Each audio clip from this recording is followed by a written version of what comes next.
Boa noite a todos e todas.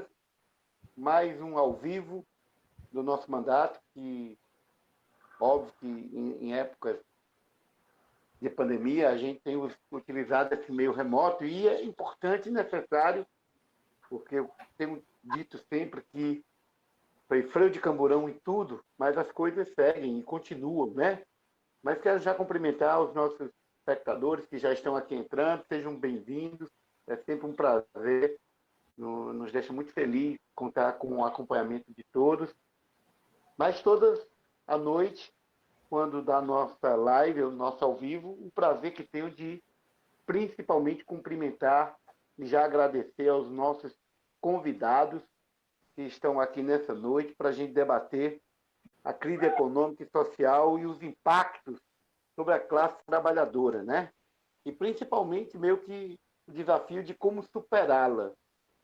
Digo isso porque não vou me demorar, mas só lembrando que a crise sanitária que se abate sobre o nosso país, não apenas, mas sobre o mundo, atravessou tudo. E com certeza não é diferente no mundo do trabalho, né? Por essa razão, nessa noite, a alegria de receber aqui o Reginaldo Aguiar, que é economista e supervisor do DIEESE. Todos nós temos a satisfação de saber da importância desse companheiro como consultor, é alguém que é sempre muito acessível a todos os sindicatos, né? E é um prazer recebê-lo nessa noite para esse bate-papo. Receber também a Ana Cláudia, que vem pela executiva da CUT, mas é uma companheira também da Federação, da nossa querida Federação dos Trabalhadores. Muito obrigado pela sua presença, companheira. O José Meneleu Neto, né? A gente chama de Meneleu, mas o professor Meneleu, que é professor da UF, é economista e doutor em sociologia, é coordenador do LEPOP, né? O Laboratório de População, que é o nosso terceiro convidado. Sejam bem-vindos, muito importante, eu não tenho dúvida que será um excelente bate-papo aqui entre nós. E eu já começaria, óbvio que convidando nessa ordem que eu apresentei, os nossos convidados para, se quiser se apresentar melhor, se é que precisa, porque todos vocês a gente conhece, todos conhecem, mas tem muitos espectadores, a época é virtual, a gente tem alcançado, com certeza, muita gente, então fiquem à vontade para, se quiser se apresentar um pouco mais. Mas eu já começo colocando do tema da live, a crise econômica e social e os seus impactos sobre a classe trabalhadora e como superá-la. Reginaldo. Nesse momento, assim, boa noite para todo mundo, muito feliz de ter sido convidado aqui pelo vereador Ronivaldo Maia, uma pessoa também que a gente conhece já de longas datas, e assim, é interessante saber com quem a gente conta, quem são os guerreiros que estão na rua aí, e aí a gente tem que olhar para trás para saber quem sempre esteve do lado da classe trabalhadora.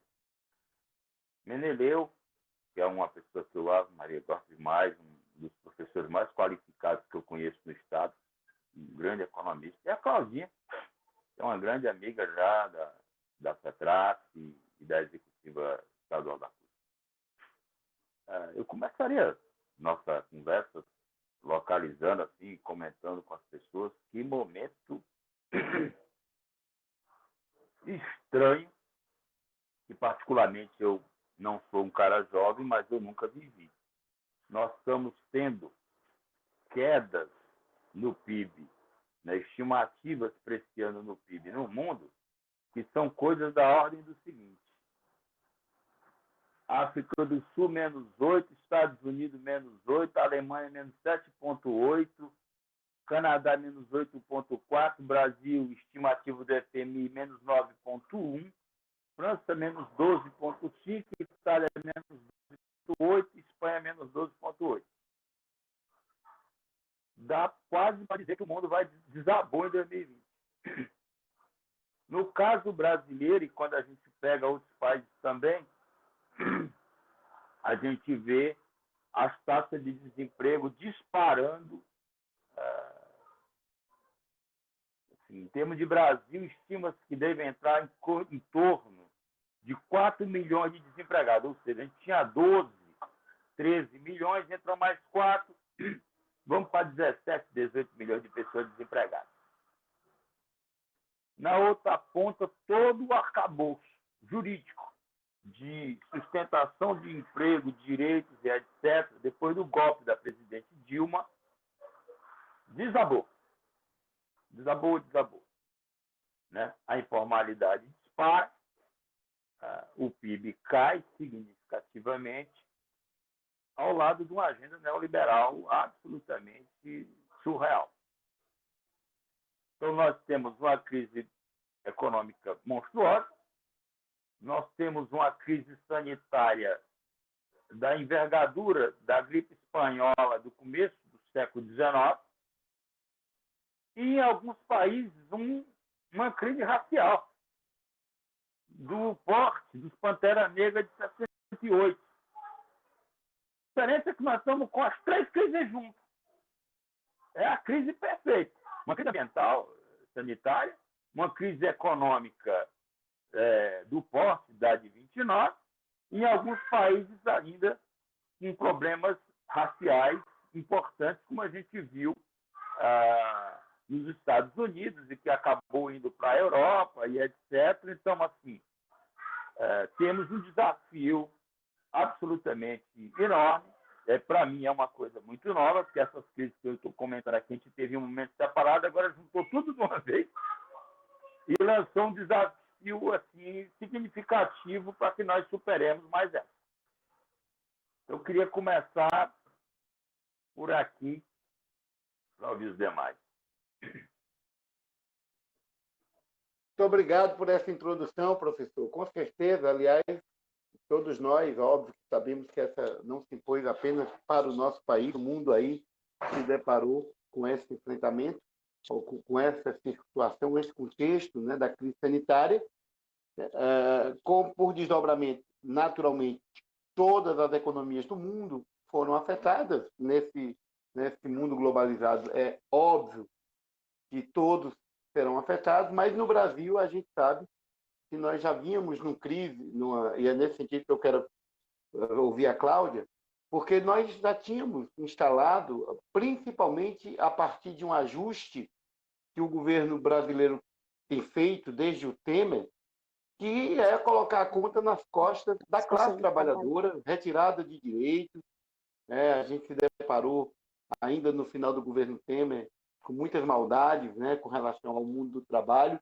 O governo Bolsonaro começou com a reforma da Previdência, portanto, é óbvio que no país a economia, inclusive, se agravando, porque não é um projeto de desenvolvimento com distribuição de renda, é muito mais para interessa um ajuste para o capital. E, se não bastasse, esse governo tem dito a que veio, inclusive do ponto de vista de gerar crise política, né? Nesse contexto, eu quero abrir agora para a Cláudia, para a Claudinha, para a Ana Cláudia, para fazer a sua fala. Primeiro, eu queria dar boa noite a todos os companheiros e companheiras que nos acompanham nesse momento, nessa live muito importante. Queria agradecer o mandato do companheiro Ronivaldo Maia, né, nosso vereador de luta, que tanto nos representa aí na Câmara de Fortaleza. Primeiro, e aqui saudar também os companheiros, o companheiro Meleneu e o companheiro Reginaldo, né, aí que são aí uns professores para a gente aí do movimento sindical. Dizer, companheiro, essa crise que está acontecendo hoje no Brasil, né, e que tem atacado principalmente, né, principalmente a classe trabalhadora, há muito tempo que nós trabalhadores, desde quando aconteceu o golpe, quem está pagando essa conta somos nós, infelizmente, né? E com essa crise sanitária, mais uma vez aí, com algumas medidas sendo tomada pelo governo Bolsonaro, quem está pagando a conta é a classe trabalhadora.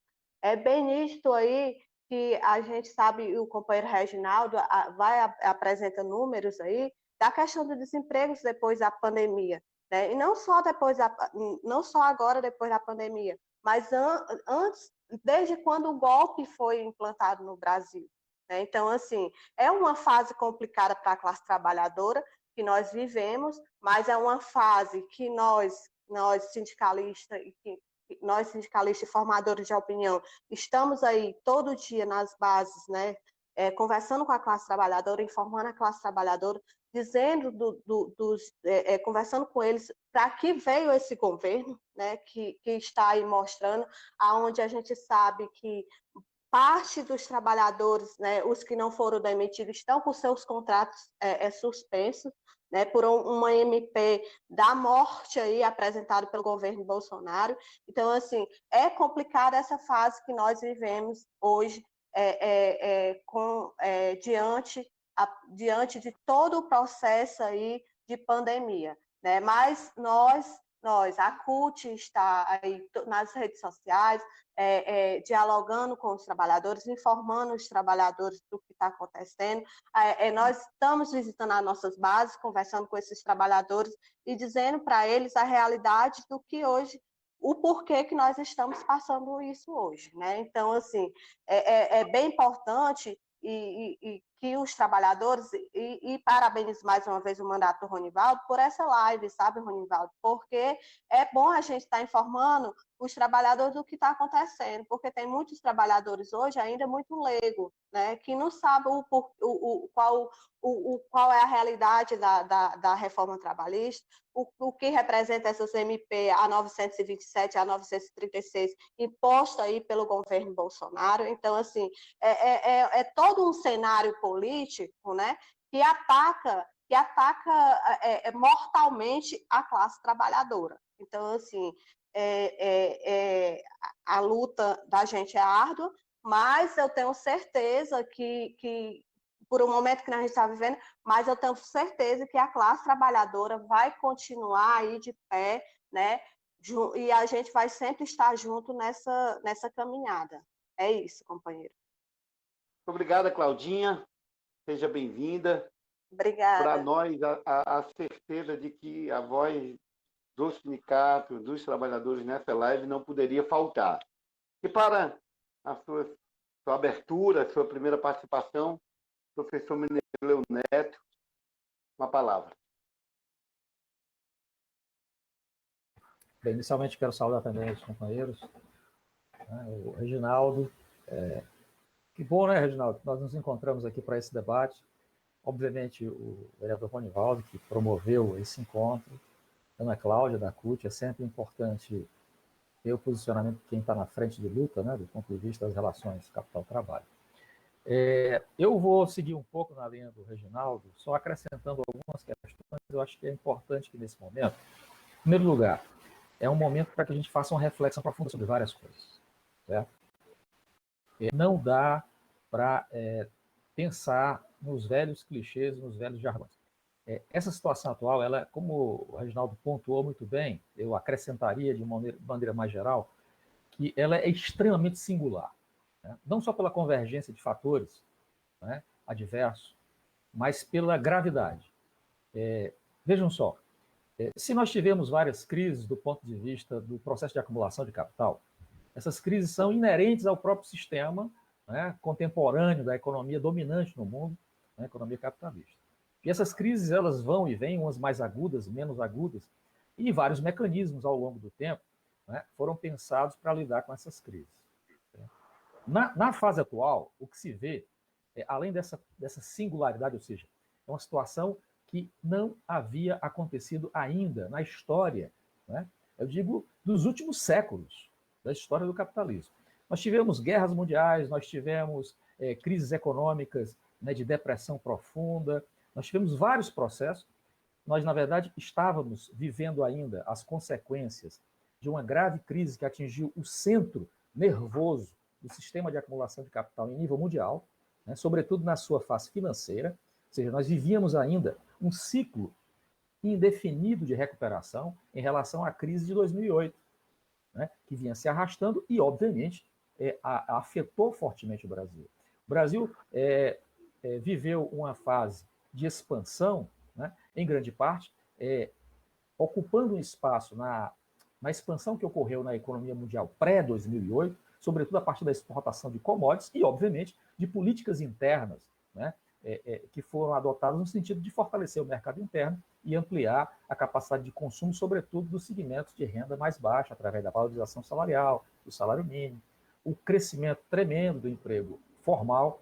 Mas esse processo, ele se encontrava, de alguma forma, dentro daqueles cânones que nós conhecíamos de programas desenvolvimentistas, né, associado a uma conjuntura internacional favorável. A crise de 2008 jogou uma série de questões que travaram isso, obviamente questões internas, políticas, sobretudo, né, no âmbito nacional, né, também aceleraram o desgaste desse modelo desenvolvimentista, né, que correspondeu exatamente ao ciclo dos governos do PT, né, principalmente os primeiros governos, né, o segundo governo Lula e o primeiro governo Dilma. Mas essa singularidade de hoje, associada à pandemia, eu queria marcar muito bem, né, porque, ao que parece, os fatores endógenos da própria acumulação capitalista, das crises e superação dessas crises dentro de uma lógica, como dizia um velho pensador barbudo, né, é que o capitalismo ele gera crises como o romano, né, que vomita para comer mais. As crises também são mecanismos de reciclagem da lógica da acumulação. Mas essa não, essa tem uma singularidade muito grande. Parece um fator exógeno, é claro que ele não é absolutamente exógeno, porque nós temos que imaginar que, por exemplo, a questão ambiental é um elemento decisivo para entender o que está acontecendo hoje no mundo, né? O avanço, né, do ponto de vista dos espaços, né, que nós temos efetuado enquanto humanidade, tem, obviamente, desequilibrado os ecossistemas. Essa pandemia tem uma forte relação com isso, certo? E, sobretudo, no modo de vida que a gente adota. Mas eu queria pontuar essa singularidade, a gravidade, a profunda, né, gravidade dessa crise, diferente de qualquer outra que nós vimos até hoje. E, só para não demorar muito nessa primeira, né, digamos assim, investida, viu, Reginaldo, eu queria dizer o seguinte, que há também uma questão muito importante, que é o seguinte: os paradigmas vigentes, certo? Seja o paradigma neoliberal que tentou se estabelecer aí desde os anos 80, né, eles estão absolutamente em xeque, incapazes de lidar com esta crise. Independente das opções políticas, né, do espectro político, no caso do Brasil, nós estamos na pior ponta do espectro político do ponto de vista de governo, mas independente disso, há um fracasso absoluto, né? Ficou claro hoje, né, o fracasso absoluto dessa agenda neoliberal. Se não, vejamos, a agenda neoliberal fragilizou, vamos pensar só no mercado de trabalho, fragilizou fortemente todo o conjunto da classe trabalhadora. Nós temos situações em que, se o desemprego não está galopante, né, e em massa, nós temos o crescimento absurdo do mercado informal, não na forma daquele autônomo antigo, mas basicamente do trabalhador precarizado, sem carteira, trabalhando inclusive em empresas capitalistas. Então, essa agenda neoliberal precarizou tremendamente, e hoje, quando essa crise, do ponto de vista epidemiológico, né, essa pandemia nos atinge, o que é que acontece? Nós estamos extremamente fragilizados. É o que nós vemos hoje em relação aos trabalhadores, né, que vivem nessa condição de informalidade, de precariedade, que são certamente os mais atingidos, né, por essa crise. Então, nós temos aí uma situação de extrema singularidade e uma incapacidade quase que absoluta desses paradigmas, então, vigentes, de dar conta dos problemas que nós estamos enfrentando. É um momento realmente assim de ruptura, de se interrogar para onde nós vamos daqui para frente. Muito bem, professor Meneleu. Inclusive, quero só confirmar, porque, diga-se passagem, já antes você fez aí um retrospecto, vai construindo os argumentos, e a própria pandemia desnudou o discurso liberal. Olha, o mercado resolve tudo, o Estado é para ser mínimo. A gente se deparou com um problema de saúde no mundo todo, independente de onde foi, e aqui principalmente no Brasil, se não fosse o SUS, o Estado, a coisa seria bem pior. Porque, engraçado que nem mesmo o Deus mercado, o liberal, o pagamento dos planos de saúde, resolveu, né? Um monte de gente aí precisou mesmo do SUS. E o Brasil, com esse tamanho continental que é, a certeza de que nos 5 mil mais de 5.500 municípios, era lá uma unidade básica de saúde, um desenho institucional para ter um profissional do SUS que pôde ancorar o amparo. A gente sabe que não foi o suficiente, porque o próprio Estado, tem negado os investimentos quando congelou com a PEC, né, os gastos de investimento. Mas, com certeza, eu acho importante o Benedito ter feito esse recorte, até para já apontar aqui para o Reginaldo a nossa segunda pergunta, mas ficando muito claro que, de fato, o Estado, e nesse sentido, a gente tem que dizer da importância que o Estado exerce, sim. É óbvio que o Beneleu aí fez umas reflexões muito profundas e fica, assim, para a gente ir aprofundando no bom debate em épocas como essa, o mundo atravessado que foi por uma crise sanitária, mas se aflora, a gente tem que debater, a partir dos nossos interesses, os nossos desafios, né? Mas justamente a partir disso, Reginaldo, o Estado, né, sempre teve um papel importante na construção das nações. E agora mesmo precisou que o Estado cumpra um papel de investidor, de primeira instância, né? Porque o mercado foi abalado, parou-se muitas atividades econômicas, né? E, para além de ser emprestador, em última instância, ele tem que cumprir essa tarefa. O Estado, no caso aqui, a partir do governo federal, fez o que pôde para dificultar. Qual é a sua leitura, por exemplo, desse papel que necessariamente todos os estados no mundo, nas nações, cumpriram? Aí você tem os números melhor do que eu, do mesmo jeito que você falou, né, de como o PIB está decrescendo nos grandes países. A gente sabe que países, Japão, Estados, todos tiveram que lançar a mão do tesouro para socorrer a economia. E aqui, muita gente ainda não recebeu, muitos agora que recebeu a primeira parcela de um auxílio emergencial que o governo queria propor de 200 e todo o movimento da sociedade impôs 600, mas o que pode ele faz para dificultar. Como é que você analisa esse papel do Estado nesse momento? Às vezes a gente cria... Nós estamos tão engraçados, o país está virando um país da fantasia. Você vê mentiras absurdas sendo ditas na TV e a imprensa quieta. Se você observar, vamos falar de PIB, eu poderia responder. Parece que a gente... É uma distopia mesmo. A razão parece que perdeu o sentido e a loucura tomou conta da mente dos homens. Aí cria um estado na cabeça das pessoas complicado. Se você observar o discurso do governo atual, antes da pandemia e agora, ele é igual. Vamos aumentar a reforma, vamos diminuir o papel do Estado e os capitais privados irão resolver. Cara, se você dizer uma coisa dessa hoje, é quase um absurdo. Não. É para lá do absurdo. Porque isso nem ia acontecer antes e nem muito menos vai acontecer agora. Ou seja, não tem hipótese das propostas que o governo atual, federal, funcionar antes e agora menos ainda. Então, aquilo ali é um fracasso. Eu fui... Aí, às vezes, você fala essas coisas, as pessoas parecem que têm medo, eles constroem um discurso lá e conseguem espaço de divulgação que, quando você contesta, você parece que é um absurdo. Mas, olha, jornal Financial Times. Financial Times não é um jornal de esquerda. Ele está fazendo propostas dizendo coisas tipo: o Estado, dentro dessa pandemia, além de ser um grande consumidor, ele vai ser o grande... quer dizer, ele não vai dar só renda, ele não vai ter papel só de dar renda para as pessoas, com programas para mitigar os efeitos da pandemia, já que as pessoas estão entrando em confinamento, mas ele vai ter que ter o papel também de ser o grande consumidor, para que você também, na outra ponta, não deixe que as empresas quebrem e a economia deixe de rodar e faltar produto, que seria ruim para todo mundo. Tá? Isso no Financial Times. Quando foi agora, eu peguei o último relatório do FMI, o FMI está com um discurso que parece que eles foram keynesianos desde criancinha.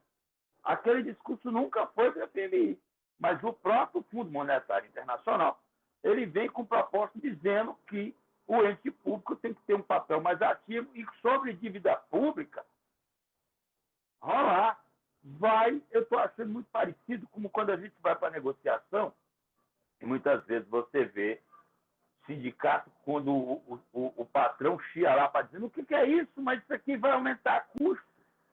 Como é que você tem campanha salarial sem aumento de custo?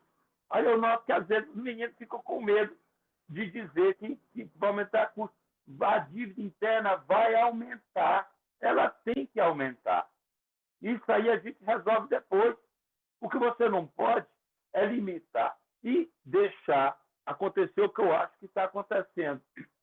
Nós estamos normalizando os absurdos.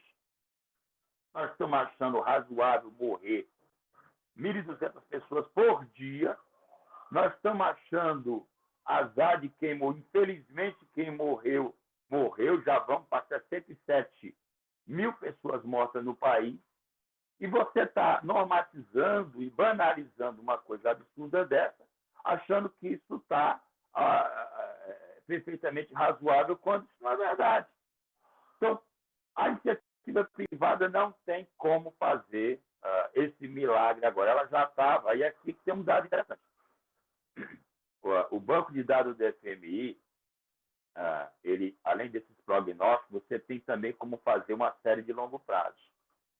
O mundo já vinha combalido. Nós não estamos dizendo, e aqui tem um detalhe. O vírus não é o causador do atual estado das artes. Para mim, ele é consequência.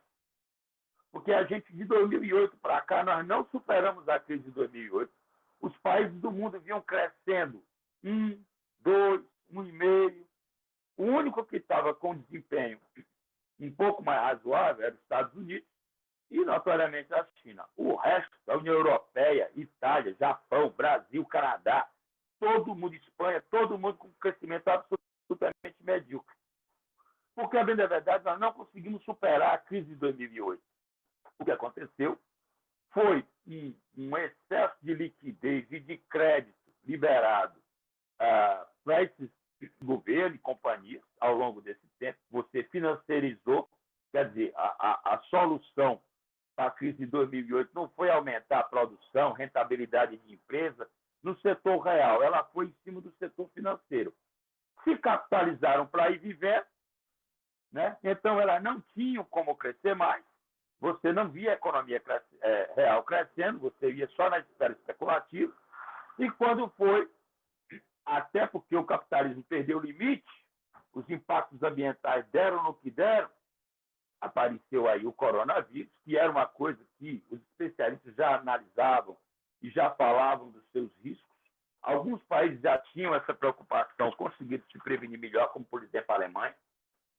E aí, quando chegou o coronavírus, que a economia desabou de vez, esse sistema todo ruiu. A saída que eu acho que estão tentando fazer é novamente mais do mesmo. E isso não vai fazer com que o crescimento venha. Então, nós precisamos de um novo agente dinâmico que venha a dar algum aquecimento na economia para que ela venha a ter pujança e um motor que puxe a economia do mundo novamente, né? Ou seja, se amanhã não tivesse o coronavírus, eu acho que ele teve um fator interessante. Ele antecipou o processo, ele foi um catalisador que o que ia acontecer anos à frente acabou chegando logo, que é uma grande oportunidade da gente rever e rearrumar as coisas.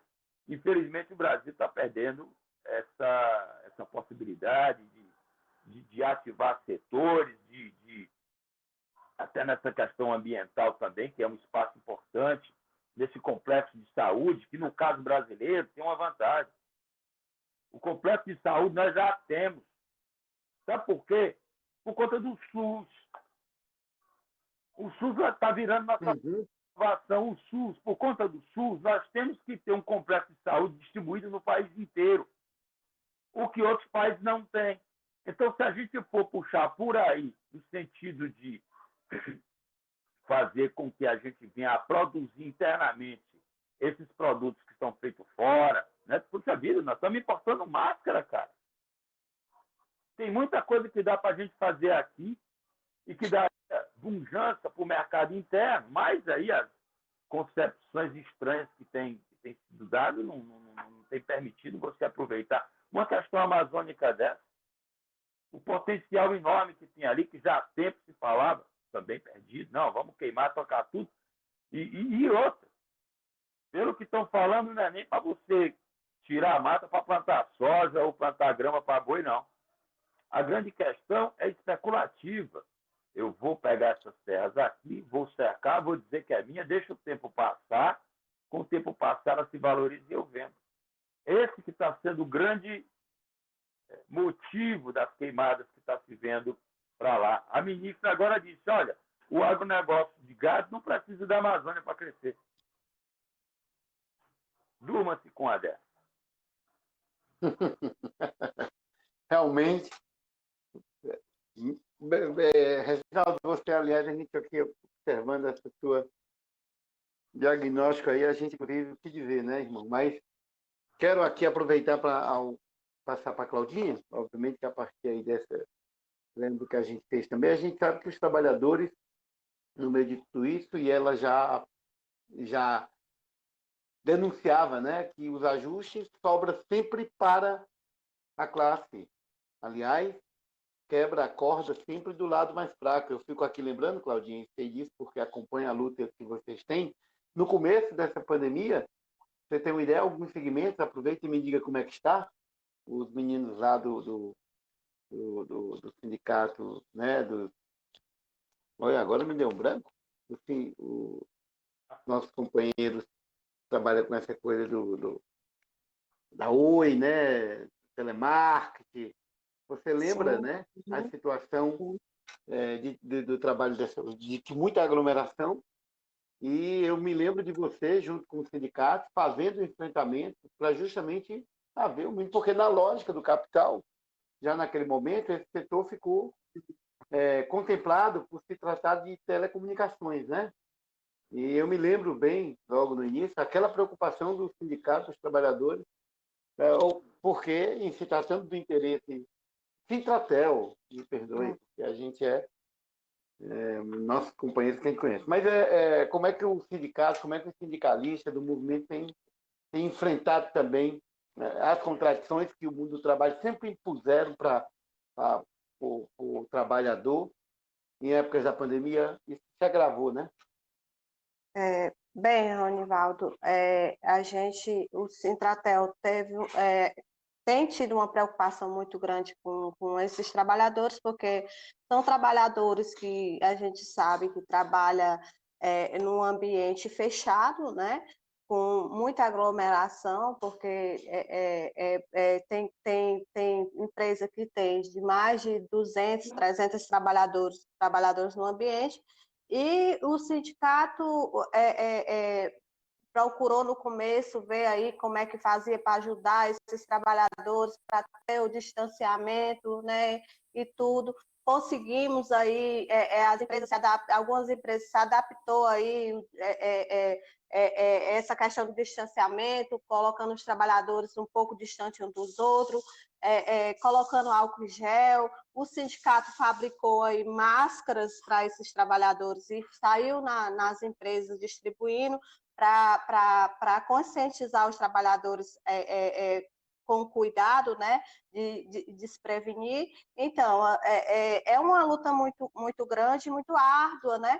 Mas temos aí muitos casos desses trabalhadores em telemarketing aí que foram infectados. Inclusive, teve uma companheira nova de 20 e poucos anos que trabalhava na Apivida, né? na empresa que presta serviço para a Apivida, que faleceu, veio a óbito, né? Uma companheira muito jovem, inclusive já fez 2 meses agora que a companheira faleceu. Mas, assim, é uma coisa que a gente tem aí procurado trabalhar e encaminhar junto aos trabalhadores a conscientização de que a vida, não só a vida de todos, mas sim a vida deles são muito importantes, né? E o sindicato tem feito um trabalho muito, muito bom de conscientização e em defesa da vida desses trabalhadores, né?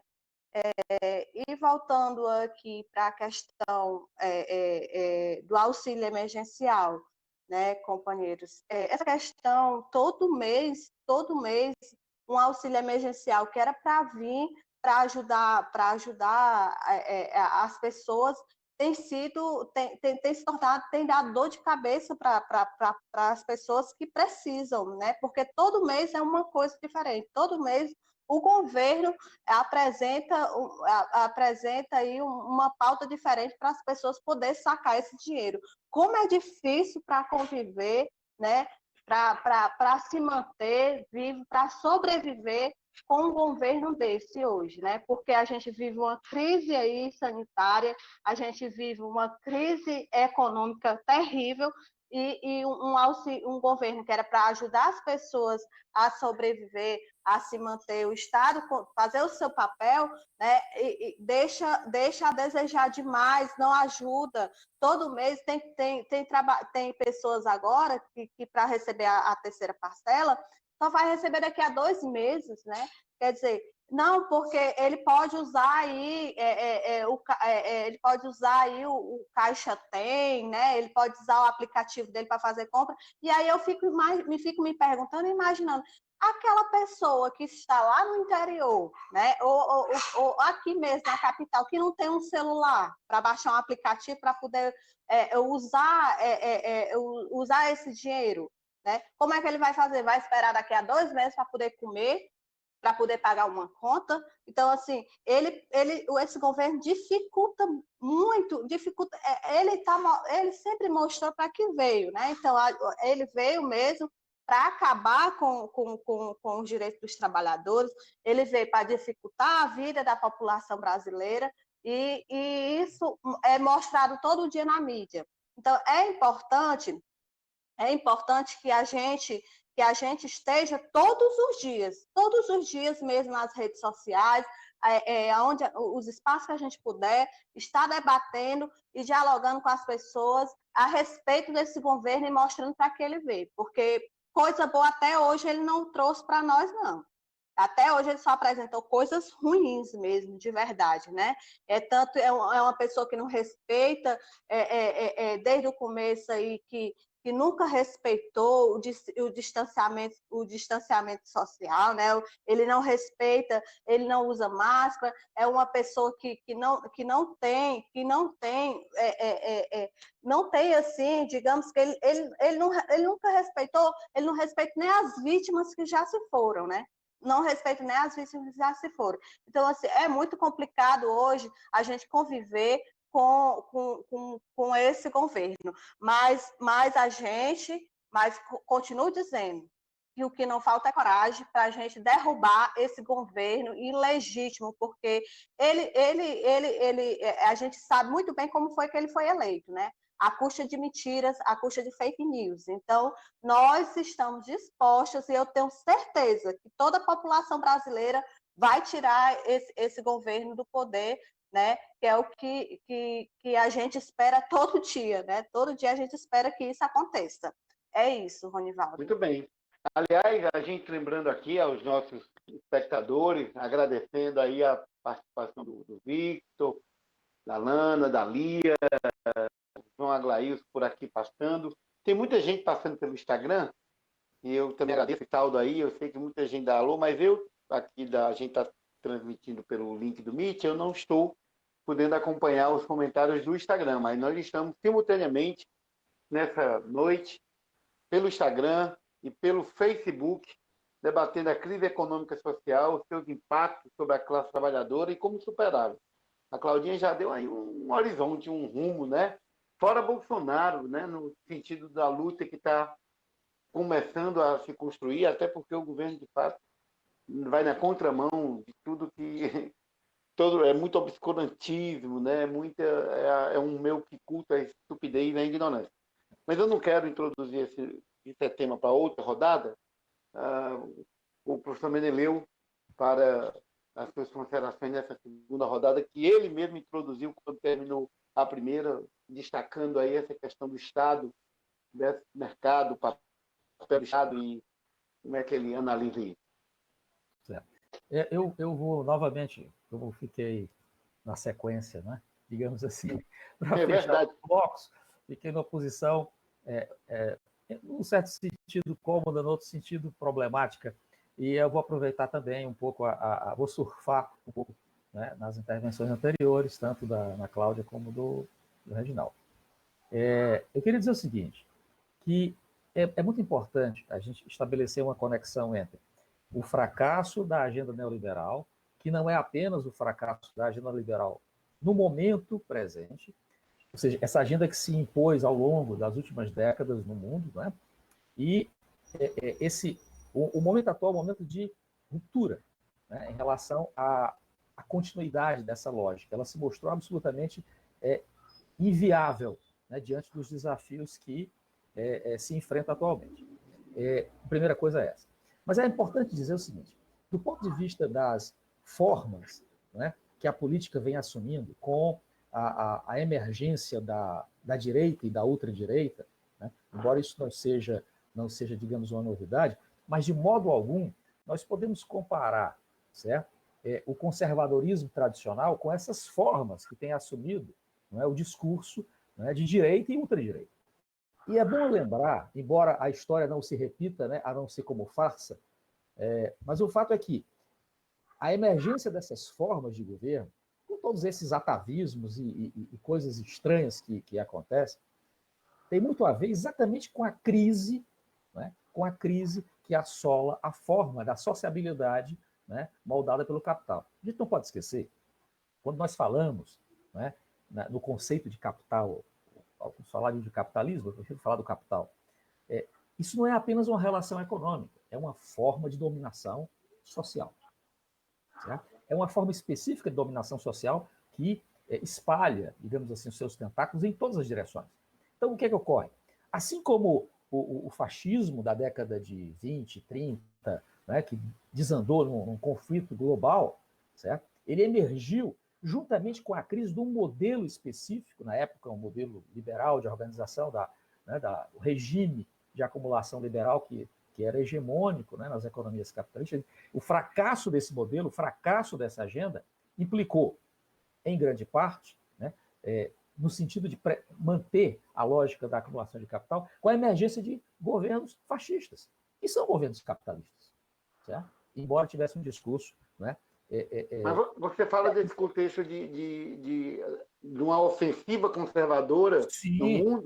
Mas essa forma da ultradireita, que tem assumido atualmente, né, o espectro político do conservadorismo, porque uma coisa é você pensar o conservadorismo do Charles de Gaulle e do Ramon Aron, outra coisa é você pensar o conservadorismo ou a ultradireita do Bolsonaro e do Donald Trump, né, ou de outros. Não há comparação, realmente. Então, você tem uma degradação progressiva, né, que é exatamente a medida desse aprofundamento da crise da agenda, que é a agenda colocada como neoliberal, agenda neoliberal, que é uma agenda conservadora que emerge aí no final dos anos 70 e que, de certa forma, acirrou, de certo modo, o processo de crise, né, que se vê no capitalismo. E, aproveitando a questão do Reginaldo e colocando a questão também da Ana Cláudia, nós temos que entender essa lógica de que esse acirramento no campo político decorre do fracasso absoluto dessa agenda. Se não vejamos, hoje as taxas de juro em nível global estão se não aproximando de zero, em alguns lugares negativas. Negativas. Aí o Reginaldo aí vai confirmar. O que significa isso? Significa uma crise brutal de oportunidades de investimento do ponto de vista do capital, porque oportunidades de investimento do ponto de vista de distribuição de renda e garantir condições, né, digamos assim, do ponto de vista da vida humana, né? Nós podemos dizer, inclusive, claramente dessa forma, das formas de vida mais humanas. As oportunidades são infinitas. Mas, do ponto de vista da acumulação de capital, você tem hoje uma tendência absurda de queda declinante das taxas de lucro. Do ponto de vista né, do capital. Então, o refúgio nessa esfera financeira também já não é mais aquela história. Jogar a pelota para frente já não resolve. Por quê? Porque hoje nós temos uma situação de taxa de juros negativa que até mesmo esse jogo financeiro se tornou inviável. Então, você tem uma massa de liquidez, né, sem sentido, aguardando, por exemplo, investimentos massivos na área de saúde, distribuição de renda, assistência às pessoas. Nós temos um problema hoje no mundo do envelhecimento da população. Essa pandemia colocou isso em foco, mas já estava em andamento. A população mundial está envelhecendo. Em breve, nós teremos 20%, 30% da população acima de 60 anos, precisando, obviamente, de condições totalmente diferentes do ponto de vista das cidades, do ponto de vista da assistência para elas. Essas populações vão viver 70, 80 anos. Certo? E o mundo do capital não está preparado para isso. Inclusive, se a gente pensar que há uma crescente precarização do trabalho hoje, o Reginaldo pode confirmar isso, as pesquisas do Diese mostram isso. O que está acontecendo? Até uma geração atrás, as pessoas se aposentavam e recebiam uma aposentadoria, talvez irrisória, mas recebiam uma aposentadoria e iam viver o resto da sua vida dessa aposentadoria acumulada a partir do seu trabalho. O que é que nós podemos esperar das pessoas que trabalham hoje em situação precária sem nenhuma assistência jurídica e garantia da sua velhice? Esses jovens que estão trabalhando hoje, né, nos serviços de entrega, nessa precarização, nessa uberização desenfreada, né, que é perfeitamente condizente com esse desespero, né, do ponto de vista da dominação social, desse desespero, né, desse regime de acumulação de capital. Porque se no passado os regimes de acumulação fordista implicavam numa certa pactuação, ou seja, era possível pensar a acumulação de capital, mas garantindo pelo menos algumas condições dignas, hoje isso está eliminado. Ou seja, é o desespero total de um sistema que exauriu a sua capacidade de gerar consenso. Daí nós temos esse quadro, inclusive no campo político. Nenhum interesse em pensar o coletivo, o consenso da sociedade, mas trabalhar para grupos específicos, né, que têm, obviamente, uma perspectiva absolutamente atávica, né, e até diria bárbara, né, mas é perfeitamente condizente com o esgotamento desse modelo, né, de intervenção e de acumulação de capital. Então, nós temos hoje uma economia mundial, também o Reginaldo pode confirmar, a OCDE, que não acolheu o Brasil, não é? Aquela ironia, o Brasil querendo participar da OCDE que foi posto de fora, mas, segundo estimativas da OCDE, a queda do PIB brasileiro talvez chegue a 9,1%. Bom, essas estimativas são absolutamente fadadas ao fracasso, e ninguém sabe efetivamente, é um chute. Mas só pelo tamanho dessa estimativa se tem uma ideia, né, do impacto na economia. Mas aí eu penso o seguinte, e aí é uma questão para os trabalhadores pensarem. Talvez nós tenhamos que pensar um modelo, né, de vida social, né, de desenvolvimento humano, em que talvez as taxas de crescimento tenham que ser mais baixas, mas garantindo melhor condições de vida para a sociedade, para as pessoas. Porque, afinal de contas, né, com o acúmulo que se tem do ponto de vista tecnológico, né, de possibilidades, né, para garantir essas condições de vida, talvez o grande motor da economia nos próximos anos não seja mais essa lógica da acumulação de capital, mas de oferecer condições melhores de vida para as pessoas, de habitação, de lazer, de educação e de saúde. Não é por acaso, eu queria concluir aqui, aproveitando o fecho aí que o Ronivaldo propôs, não é por acaso que hoje o país mais poderoso do mundo, o país mais rico, mais poderoso, mais rico, mais influente, inegavelmente, potência hegemônica em nível global, seja a que está sofrendo mais com esta pandemia. É curioso isso, né? Se nós analisarmos que é um fator aparentemente exógeno e que a capacidade de resposta seria, obviamente, condizente com o potencial econômico, político, etc. O país que está mais fragilizado em toda essa pandemia não é a pequena Dinamarca. Né? O Brasil é o segundo colocado. É os Estados Unidos. Isso dá uma ideia do tamanho dessa crise que atinge o centro do sistema em nível global. Muito bem, Meneleu. É uma aula, no melhor sentido do termo. Meus convidados colocaram aí de maneira muito bem as questões. Agora nós vamos voltar, e Reginaldo já se prepara aí.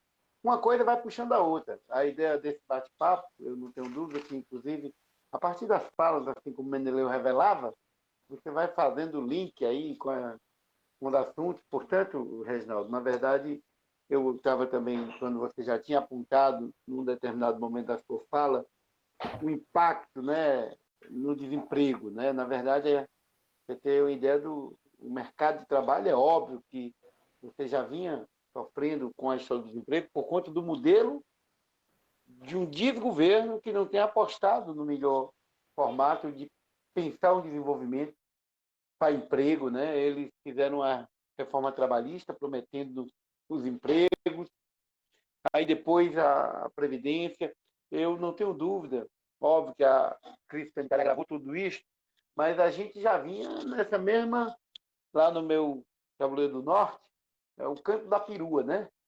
Na verdade, era uma balela e que a gente não via resultado, né? Esses impactos que você bem revelou no mercado de trabalho tem feito, inclusive, a Claudinha revelava que quebra muitas coisas para a classe trabalhadora, para os mais vulneráveis, ficam mais ainda expostos.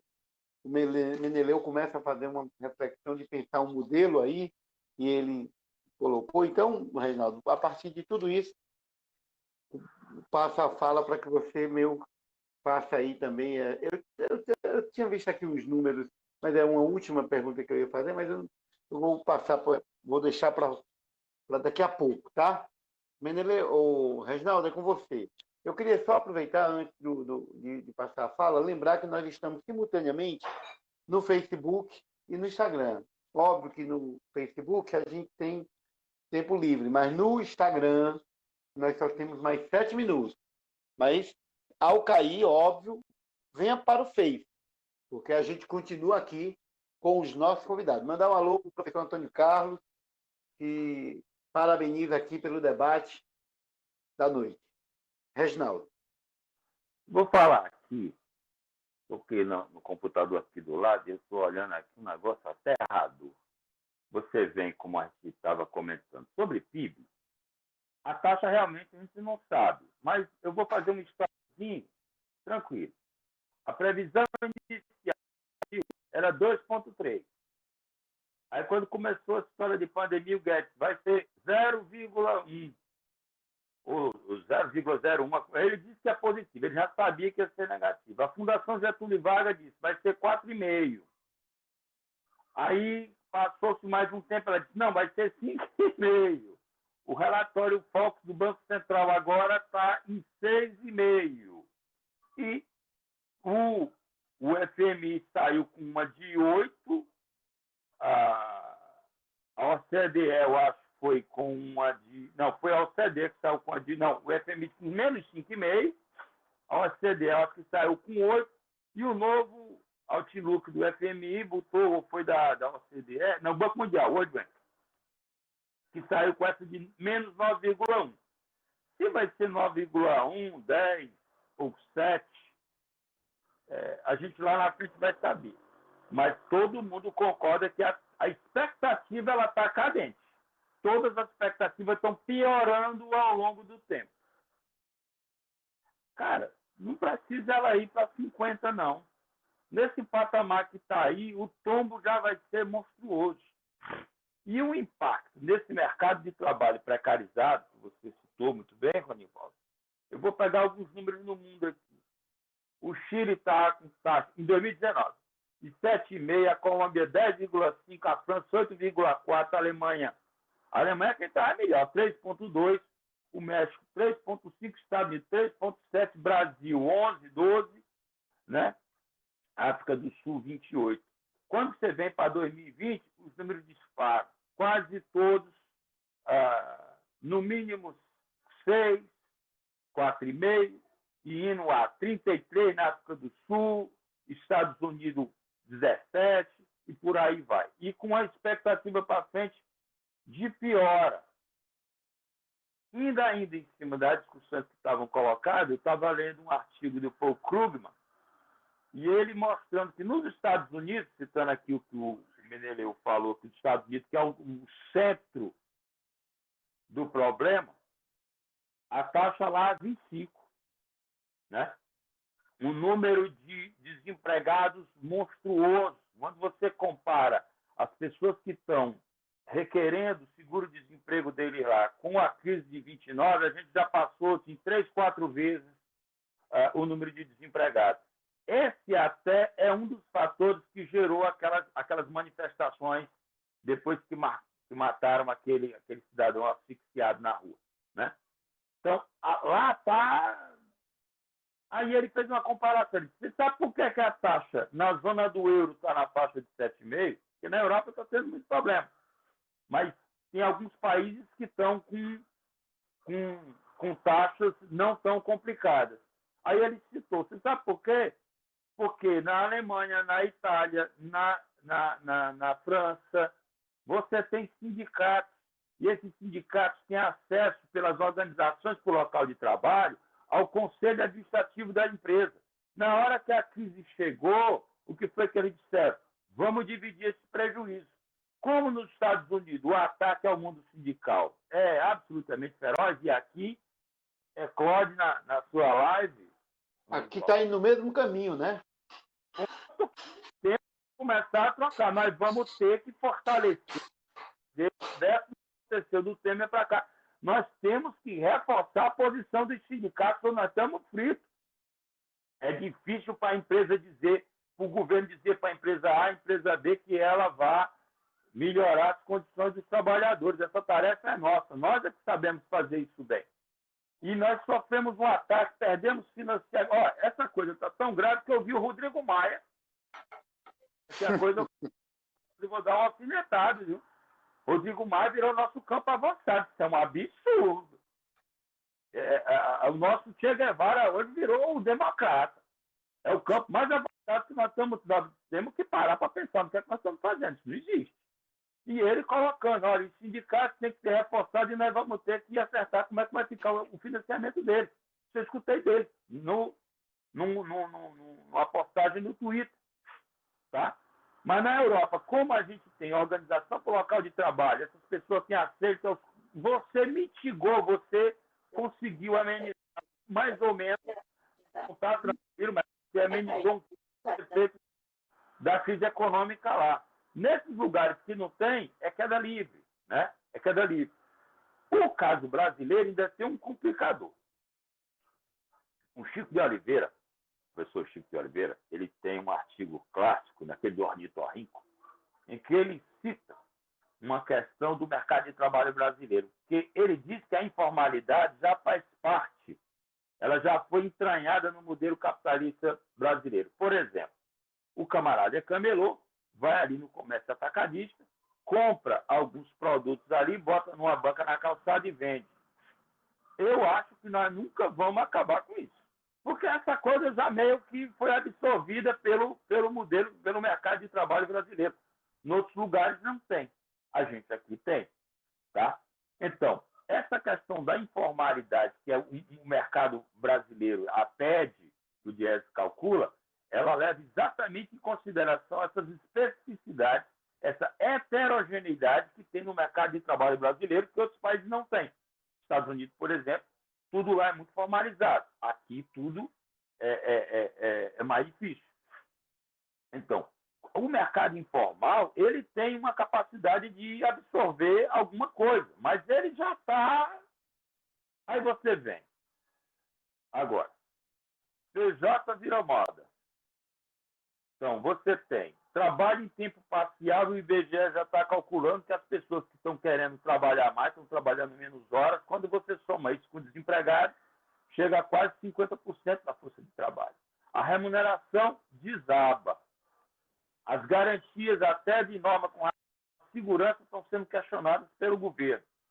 Nós estamos colocando, pelo meu entendimento, um alinhamento ao mercado americano, onde lá tudo é formal, tem a característica de um país avançado que tem hegemonia no mundo, ele tem maior poder militar, maior capacidade financeira, já que, citando o general Charles de Gaulle como Meneleu, quando acabou o acordo de Bretton Woods, o general Charles de Gaulle disse, nós acabamos de autorizar os Estados Unidos a comprar o mundo emitindo sua própria moeda, quando fez o acordo de Bretton Woods.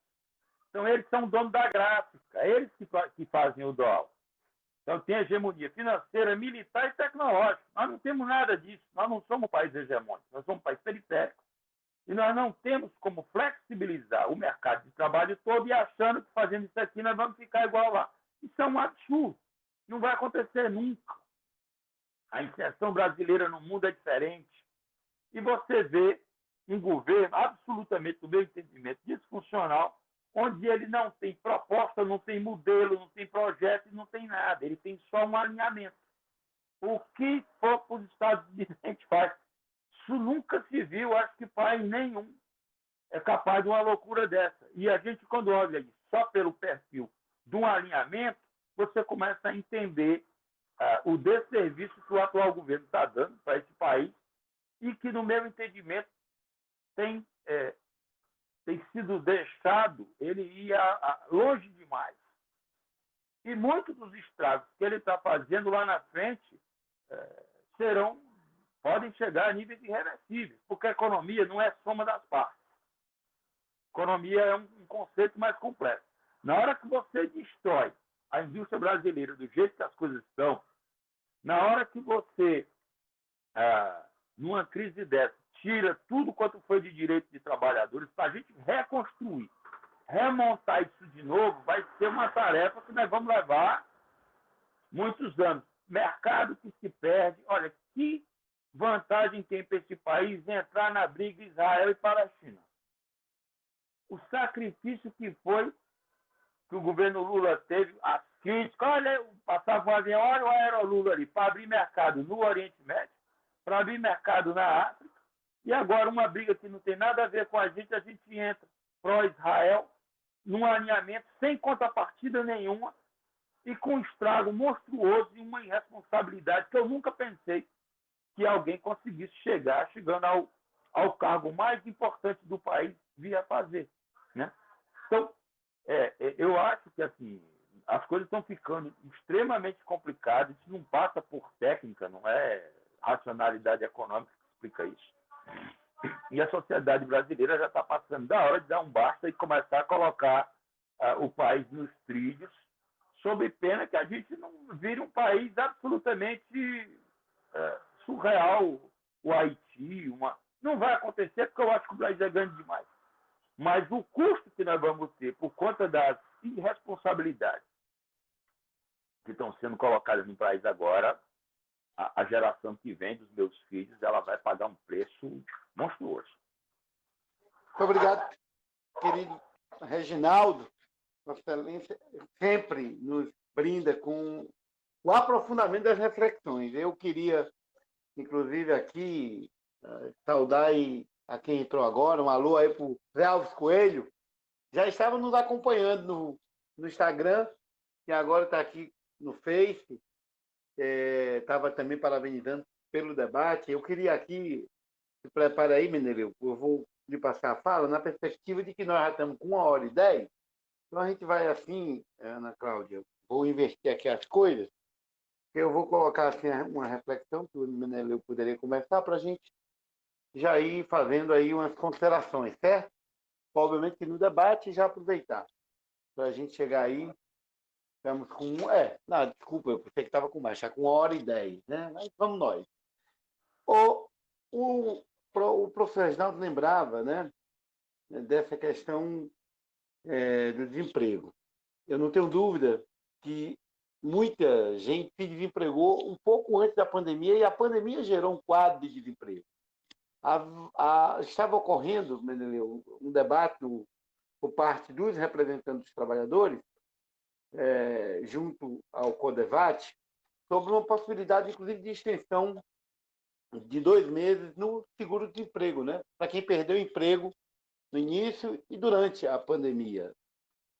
É óbvio que quando eu estou apenas aqui trazendo essa reflexão, com em torno de 6 milhões de trabalhadores nesse sentido, e a partir do que o Reginaldo estava colocando aí, como tarefa da classe trabalhadora, que a gente precisa pensar no nosso papel para superar, seja a partir do enfrentamento ao governo de Bolsonaro e principalmente a partir da luta de classe que o trabalho representa, lhe passo a palavra aí para você meio que falar de tudo isso e já ir caminhando para suas considerações, ok?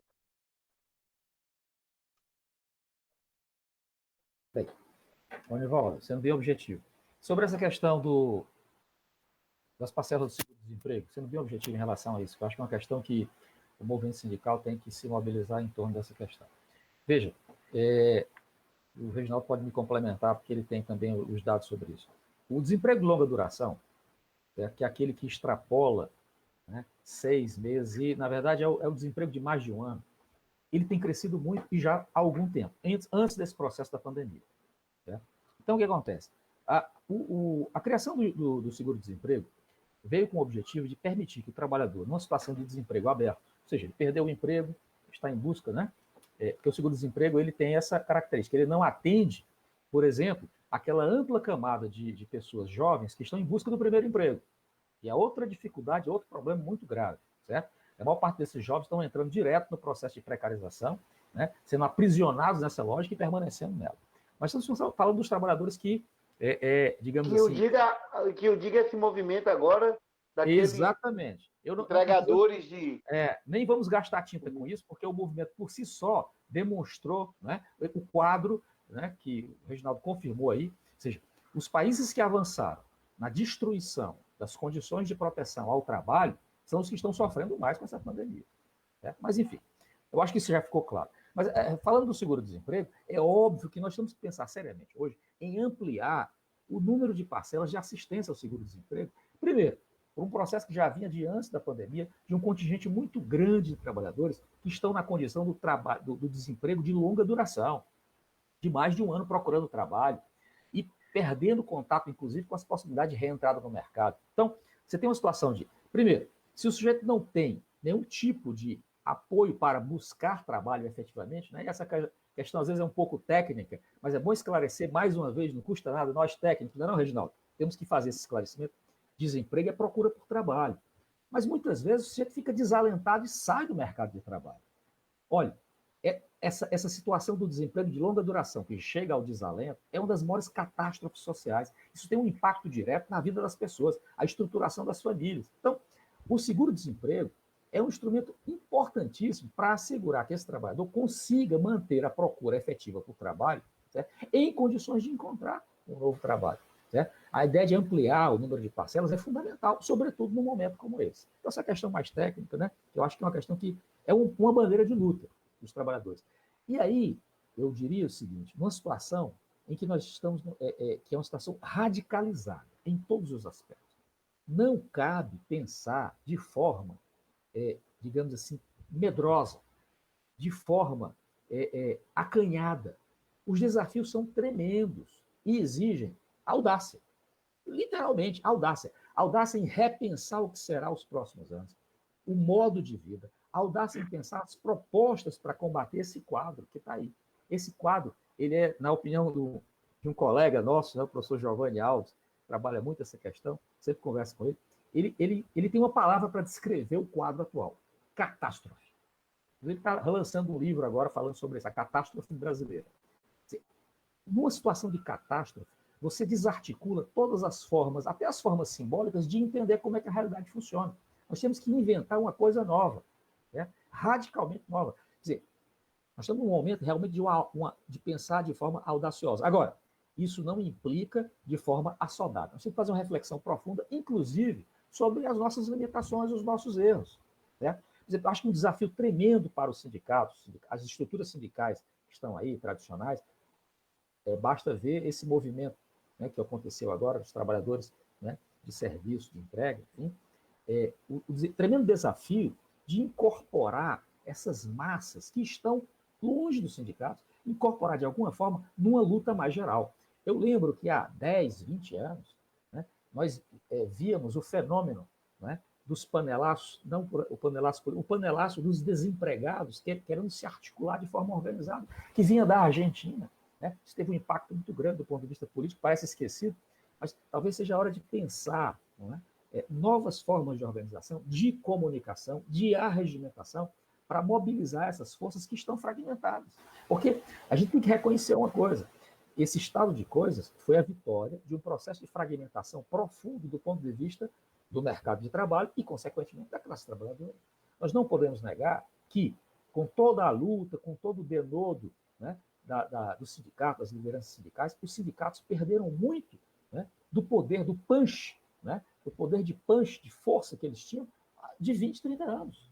Então, nós temos que reavaliar esse quadro todo para pensar alternativas, um programa efetivo, né, que possa, de fato, né, nos retirar dessa área movediça, porque a gente se debate a área movediça e vai afundando cada vez mais. Nós estamos nisso há 30 anos.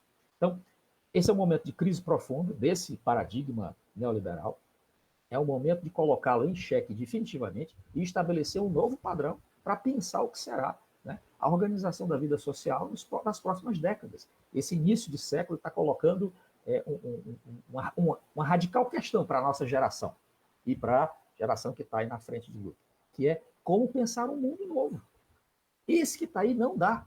Ele está esgotado. Nós estamos vendo o esgotamento de todo um processo que se agudizou ao longo dos últimos anos. Então, é hora da gente fazer essa reflexão audaciosa, né, e pensar diferente, né, para frente, no sentido de garantir não só, né, pequenas conquistas da classe trabalhadora, mas uma mudança radicalmente nova de pensar a economia, a sociedade, a cultura, a forma de vida. Né? Esse mecanismo de subordinação e dominação que nós vivemos até hoje, que, eventualmente, no passado, conseguia negociar alguns pequenos ganhos, e isso era considerado tolerável, hoje, nem isso é possível. Não precisa ir longe. Todos nós lemos o livro do Piketty, né, mostrando a enorme concentração de renda. Você tem 1% da população mundial que concentra um grosso na riqueza.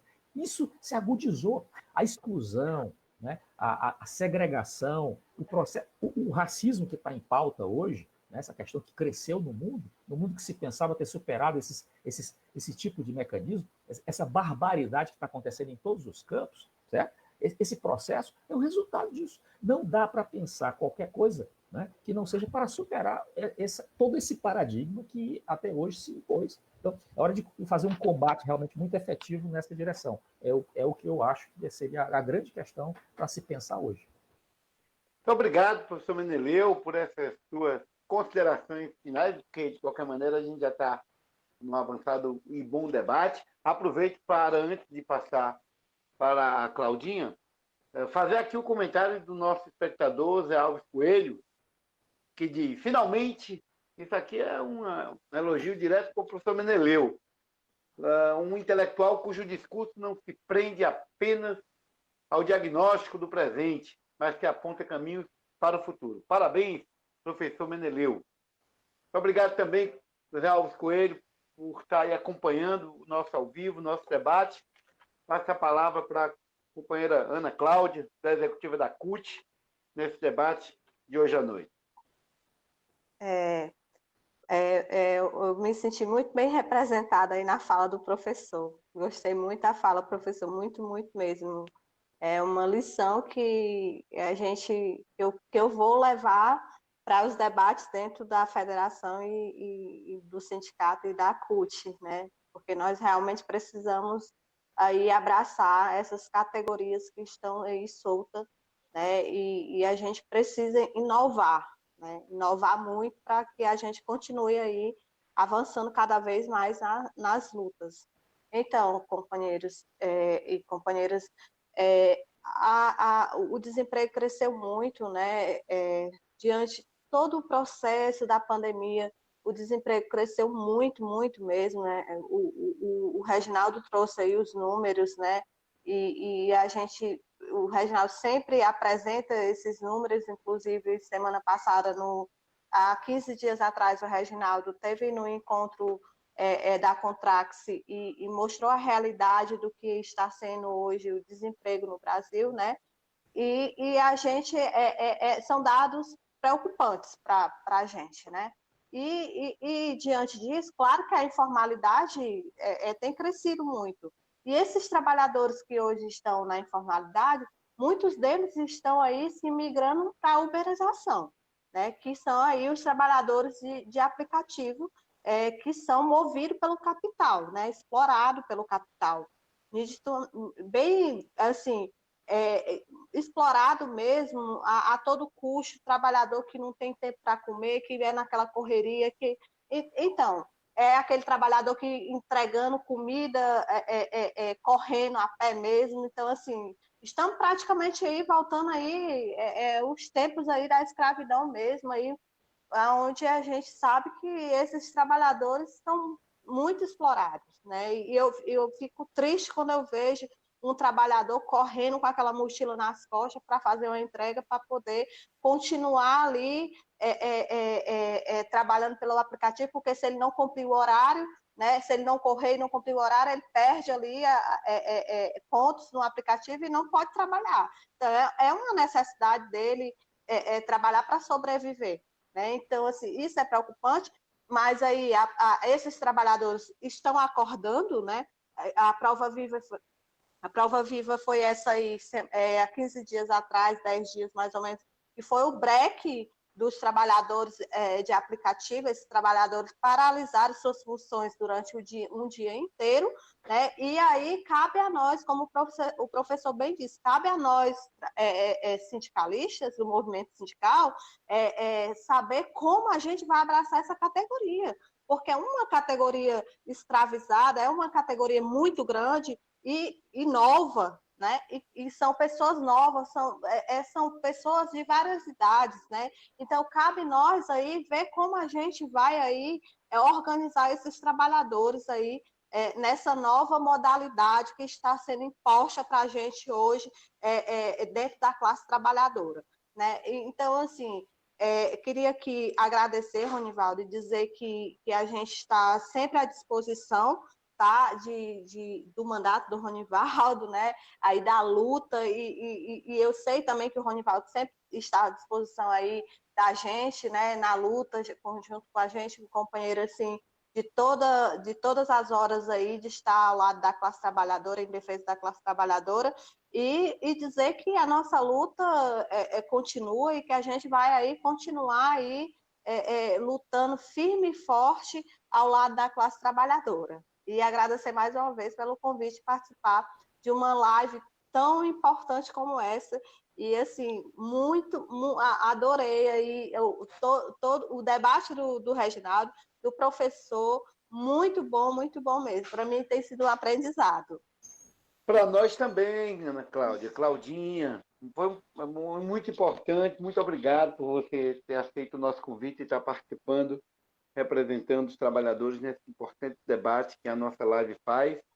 Prepare-se aí, professor Reginaldo, para as suas considerações, mas já deixo também aqui o comentário do nosso Zé Alves Coelho, que diz: o economista Reginaldo Aguiar merece os nossos parabéns por trazer uma verdade factual e demonstrar a farsa que é o governo Bolsonaro. E parabeniza também a Ana Cláudia por reconhecer que o sindicalismo tem que reparar as formas de luta, tá? Tem que repensar, né? O grande desafio, inclusive, quando a gente coloca, né, essa crise econômica e social, os impactos sobre a classe, principalmente a gente apontar caminhos para superá-la. Professor Reginaldo. Trabalhador, para poder ficar em casa, ele precisa ter direito. Um dos fatores que eu acho que essa quarentena na meia-boca a gente teve aí que deu problema, eu acho que os níveis de isolamento ficaram baixos, é porque as pessoas, imagine nem todo mundo tem uma casa que dê lugar para as pessoas passar 4 meses trancadas. Tem criança. Como é que as pessoas ficam? Tem gente idosa. E esses R$600 que foram pagos aí, isso dá uma cesta e meia. É muito pouco. Ninguém vive com aquilo ali. Eu fico imaginando o milagre que deve ter sido. Como é que os trabalhadores que catam papel, os que moram na rua, que fazem algum serviço num restaurante e ganham um almoço todo dia, os restaurantes tudo fechados. E você precisa de política pública para poder amenizar esses efeitos na sociedade. O que a gente viu foi um esforço do Estado dizer: não, essa conta não é minha, não. Eu não tenho nada com isso. Foi um drama para sair os R$600. Você tinha que ir na Caixa Econômica pegar coronavírus para poder receber, muitas vezes não recebia. Desinformação para todo lado. Eu não acho que isso foi feito por acaso. Com o sistema bancário que se tem, por que não foi feito em outros bancos? Por que não usou aqueles códigos de barra que a China usou, do QR Code? Aí agora estão começando a mexer com isso, depois de ter deixado as coisas no pé que está. Se nós ficarmos esperando que a insensibilidade dessas pessoas vá fazer algo por nós, eu acho que está muito claro aí que vai morrer todo mundo. Então, na outra ponta, nós estamos precisando repensar. Quer dizer, que não dá certo, já está até chato a gente ficar dizendo. Menereu falou aí de desemprego de longo prazo. Olha, gente, o que está vindo para frente aí, sabe o que é? Internet das coisas, drone fazendo serviços que homens poderiam estar fazendo, tecnologia de ponta maravilhosa, poupadora de mão de obra, num mercado absolutamente enorme de pessoas desempregadas. Isso. Essa conta não fecha, ela não bate. No Chile aconteceu, não nessas condições, mas o modelo que foi utilizado lá, você criou alguns mecanismos com uma parte do país e o resto ficou relegado ao inferno. Eu acho que é mais ou menos a ideia do que tem o espelho do modelo deles que está sendo projetado para o Brasil. Essas pessoas não vão mudar o comportamento delas por conta disso. Nem o genocídio que está acontecendo é suficiente para sensibilizar essas pessoas com relação a isso. Essa briga é nossa. E aí vem.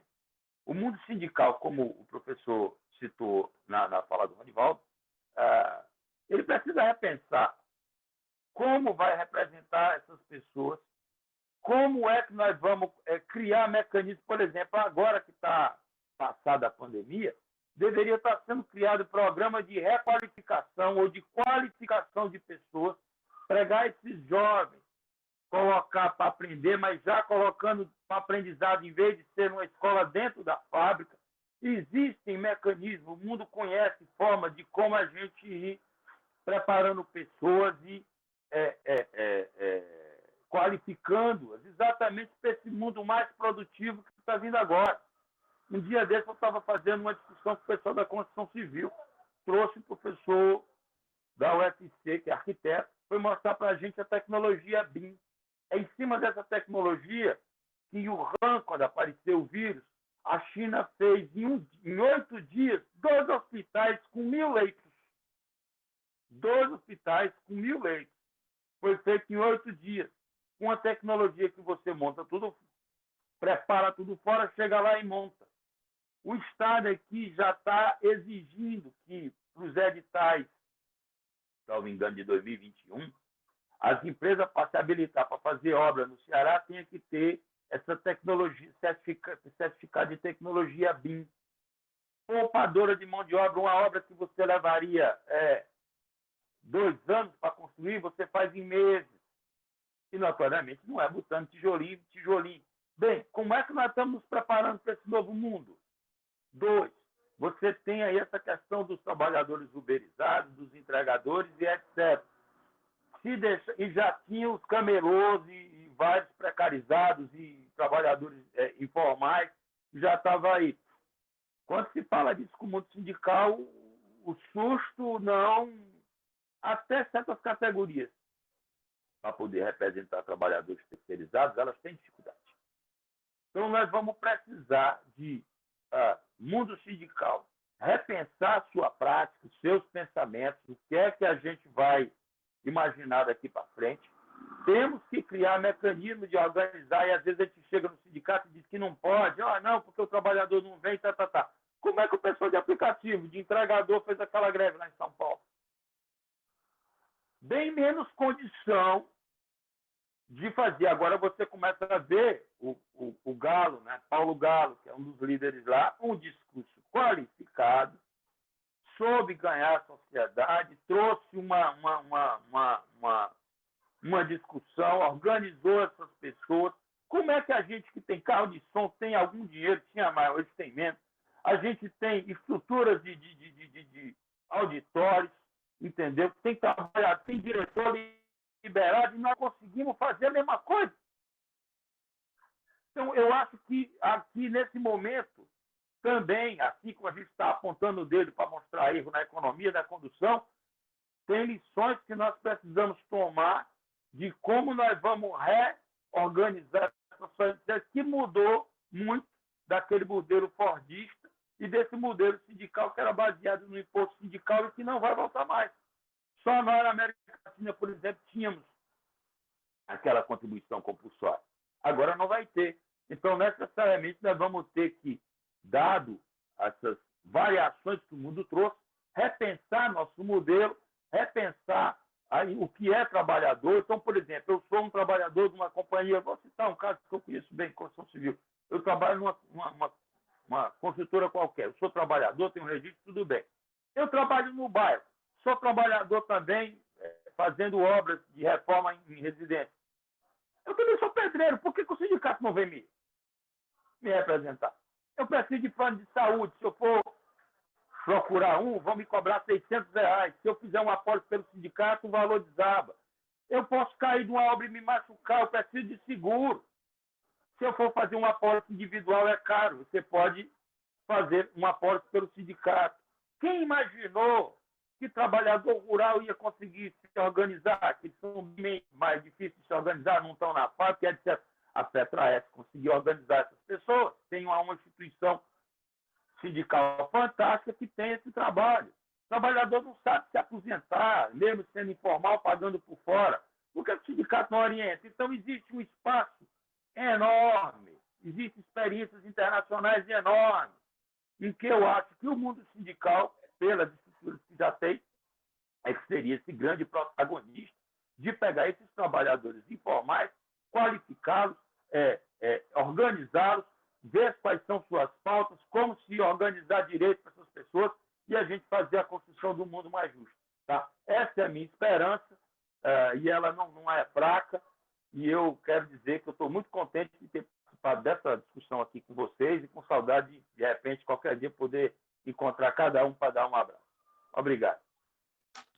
Nós também, companheiro Reginaldo, nosso convidado, e termina, eu não tenho dúvida, aqui no Bom Horizonte.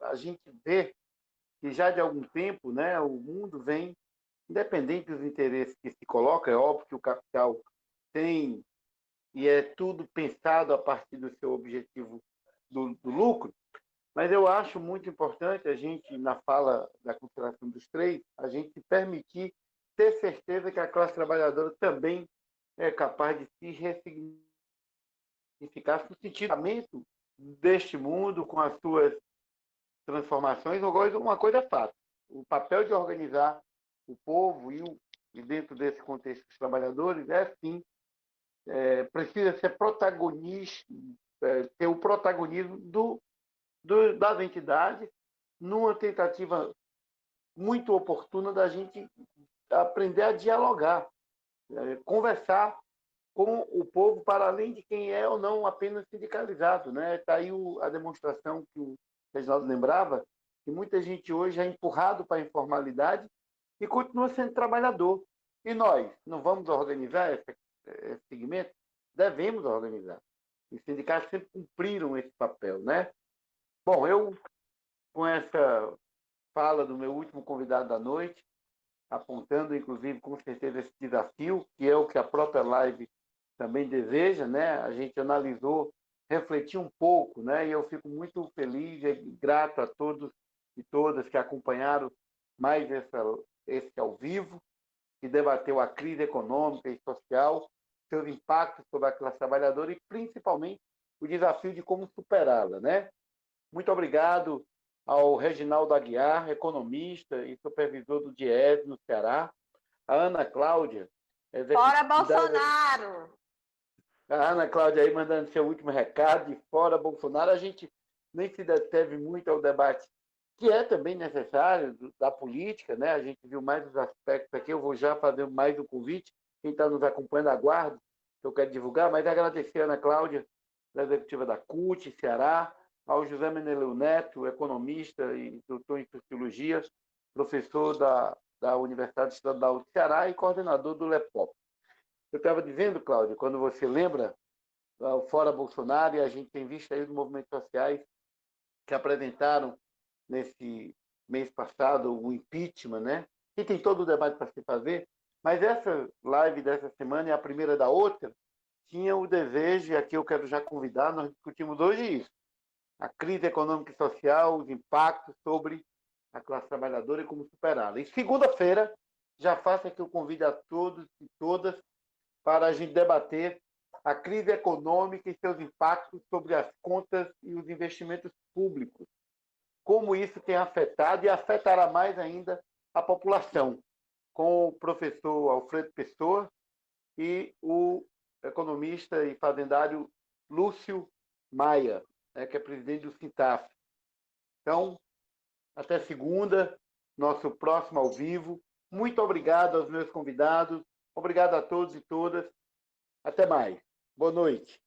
Boa noite, tchau.